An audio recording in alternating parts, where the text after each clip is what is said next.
An Oregon couple that owned and operated a limo service has been charged by the United States government with 36 counts of money laundering and wire fraud connected with the theft of $34 million from an elderly gentleman in Oregon. And so we're going to talk about it, and I'm going to show you everything that the government alleges, show you the properties this couple bought, and kind of talk about and explain the situation there, and maybe even discuss the co-conspirators that are alleged to be involved in all of this outside of just the couple there. We're going to start at the beginning with this story.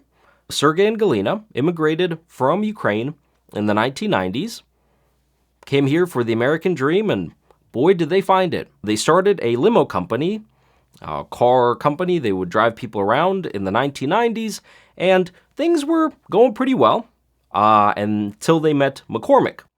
They met Win McCormack in 2006 and started driving for him, just providing chauffeur services. And at the time, they were charging him about $90 an hour for their services, and then they also started providing additional services like house sitting and handyman type things around the house, just kind of helping this elderly gentleman out, and they would charge him a reasonable amount of money for that as well. What I think is kind of humorous is the fact that many of the newspaper articles that initially ran when they were first arrested had a picture of Sergey and Galina that had been provided by Win McCormack. I haven't seen this picture elsewhere on social media, on their social media, so I don't, from what I can tell, it's a picture that he had of them, that when the story broke, he sent to the newspapers and was like, yeah, these guys right here. So, little fun little tidbit there. But what happened was they started driving for McCormack and doing various little services around the house, became just kind of friendly with him, established a relationship with the guy, and over time started doing more and more. And so McCormack would travel, and while he was gone, they would do house sitting for him and just kind of run various errands. Things were growing great, and they were charging him reasonable amounts of money for the services that they were rendering. In 2013, there was a week of work, 45 hours, and they charged him $3,570. So perfectly reasonable amount. One thing to note is that some of the screenshots I put up of court documents will mention V1. That is the way the government refers to McCormack in their documents. I assume the V stands for victim. He is their number one victim in all of this. He was number one and he was the only one. So when you see V1 in those documents, it's referring to McCormack. Now, the government alleges that things got spicy in about 2017. That's when, allegedly, the theft really started to ramp up. By the time we get to November of 2021, the Lebedenkos are charging McCormack for a single month of work $797,090. Almost $800,000 for a month's worth of work.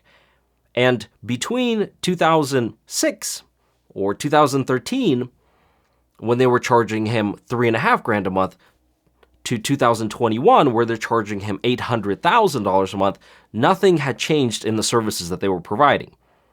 They were just charging 1,000 times more for what they were doing. So the government alleges that in total, they stole $34 million, which is kind of a lot of money. And you would ask, what did these people do with this money? And the answer is they did exactly what you would expect for them to do.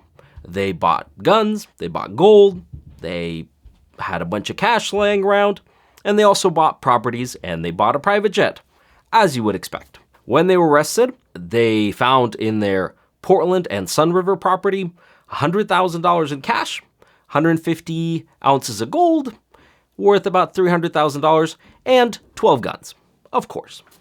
Now I figure it would be fun to look at the properties that they purchased.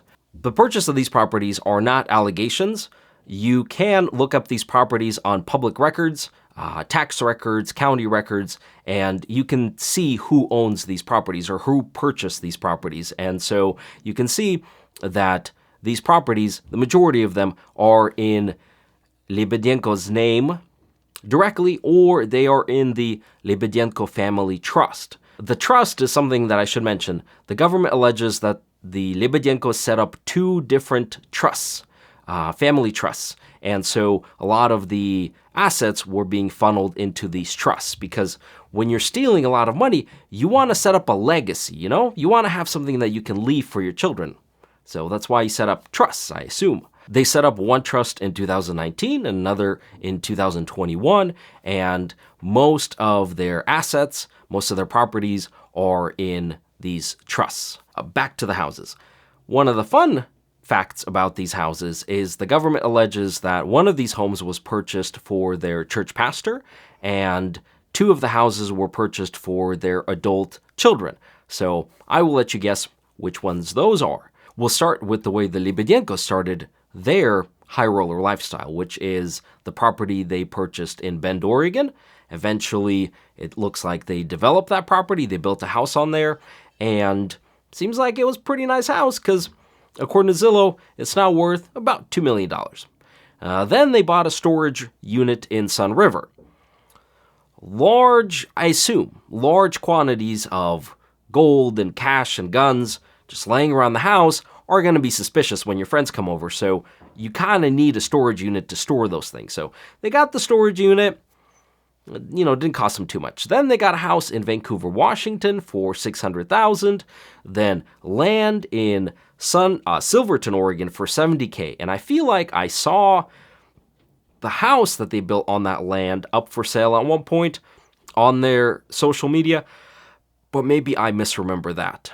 Then they bought another house in Vancouver for $603,000. Then they bought a really nice house in California, Bermuda Dunes, California, for $2.1 million. And this is the house that the government alleges they fly to frequently on their private jet that is valued at about $1.5 million. They also bought 2 houses in Happy Valley, Oregon, one for $915,000, another for $900,000. Then they bought a house in Battleground, Washington for $1.1 million, and another house in Vancouver, Washington for $615,000. Now, one of these Vancouver properties is currently on the market and pending sale. So I don't know if their real estate agent or that realtor's principal broker is aware of the fact that the house they are helping the Lebedenko sell is alleged to have been purchased with stolen funds, or how that process works. But yeah, that's a thing too. They're currently in the process of selling one of these homes as we speak.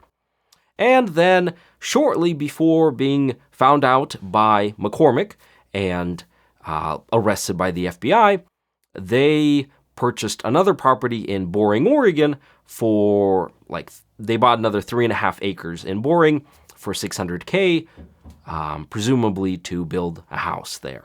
One of the things that I find funny and sad about this story is the fact that when McCormack was confronting Sergey about what is going on there, and McCormack was able to provide screenshots of these text messages, these exchanges that he had with Sergey, when he brought up the fact that it looked like Sergey was charging him massive amounts of money for no reason, Sergey denied those allegations.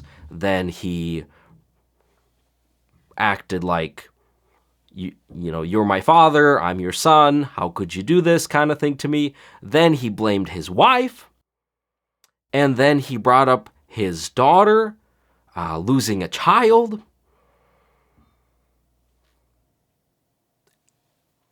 And through all of this, they continue to steal money from McCormack.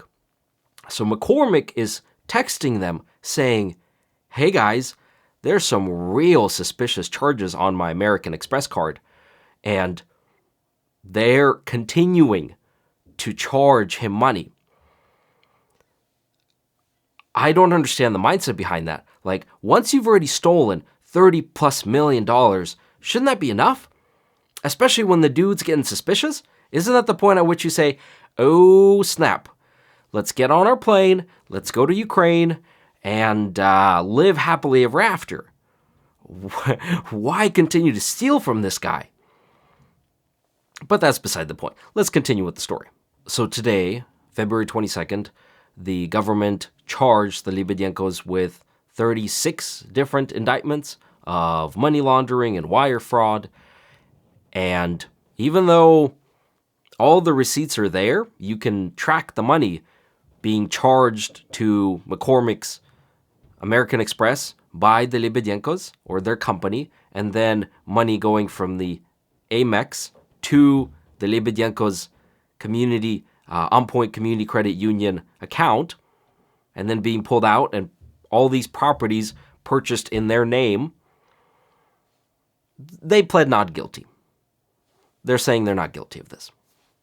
An interesting fact is that 3 times in the document with the charges against the couple, the government mentions co-conspirators.